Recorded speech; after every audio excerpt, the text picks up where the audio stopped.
Corn est-il bon pour la santé?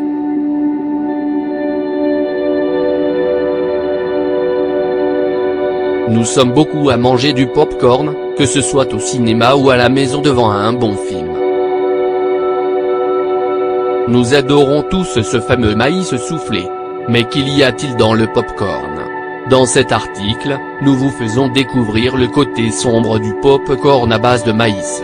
Le maïs bio est un grain qui contient énormément de fibres.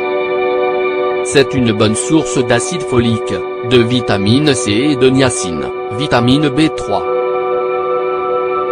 Très longtemps, le pop-corn chaud à base de grains de maïs a vraiment été populaire. De nombreuses générations ont profité de ce délicieux goûter naturel connu pour être sain. Pendant, la version commerciale faite pour les micro-ondes est totalement différente. Ni naturelle, ni saine. Elle vient avec un cocktail de toxines impliquées dans de nombreux problèmes de santé.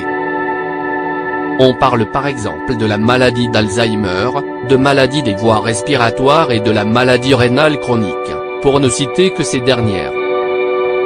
C'est simple, facile à préparer et le goût est top. Voilà 3 raisons qui nous poussent à faire du pop-corn micro-ondes. Mais maintenant, nous allons vous donner 3 grandes raisons qui vous quitteront l'envie de les faire. L'arôme de beurre est mauvaise pour la santé.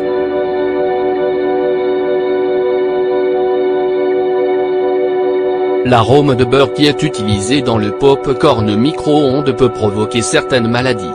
Le diacétyl est un produit chimique utilisé dans ce type de pop-corn, et c'est lui qui donne de la saveur au produit. Une étude menée à son sujet a été publiée le 1er août 2012 dans le journal Actes d'investigation chimique en toxicologie. Ces résultats montraient que le diacétyl augmente considérablement le taux de protéines bêta-amyloïdes dans le cerveau. Ce regroupement est un indicateur de la maladie d'Alzheimer. Le diacétyl fait aussi beaucoup de mal aux cellules nerveuses. L'étude nous prévient donc de la grave toxicité neurologique à laquelle on s'expose si on abuse de ce produit chimique. D'ailleurs, certains produits essayent d'éviter le diacétyl en utilisant des arômes de beurre artificiels. Sauf que c'est exactement pareil, car il s'agit malheureusement d'une autre forme de diacétyl.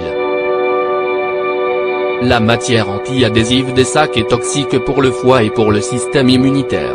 L'acide perfluorooctanoïque est une substance chimique synthétique. On l'utilise pour les sacs de pop-corn qui passent au micro-ondes. Il empêche l'interaction avec les liquides ou avec les graisses, et c'est ce qui crée la superficie anti-adhérente des sacs. Cet acide est cancérigène et toxique, que ce soit pour les hommes ou pour les animaux. En plus, il reste dans la nature pendant très longtemps. Un taux de cholestérol élevé, des problèmes rénaux chroniques, des problèmes respiratoires tels que de l'asthme ou une maladie pulmonaire. Voilà plusieurs problèmes de santé directement liés à l'acide perfluorooctanoïque.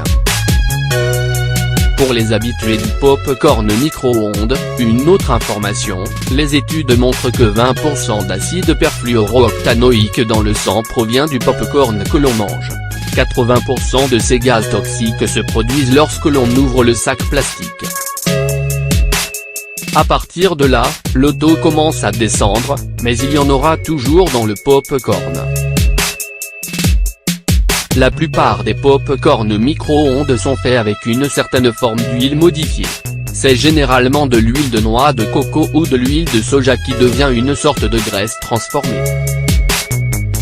Elles obstruent les artères, ce qui provoque des maladies cardiaques et des inflammations dans l'organisme. Les normes d'étiquetage de la FDA permettent aux fabricants d'indiquer qu'il y a 0 g de graisse transformée lorsque celle-ci ne dépasse pas les 0,5 g par portion. En résumé, on peut nous dire qu'il n'y a pas de graisse transformée, alors qu'on est en train de consommer près d'une moitié de gramme par portion.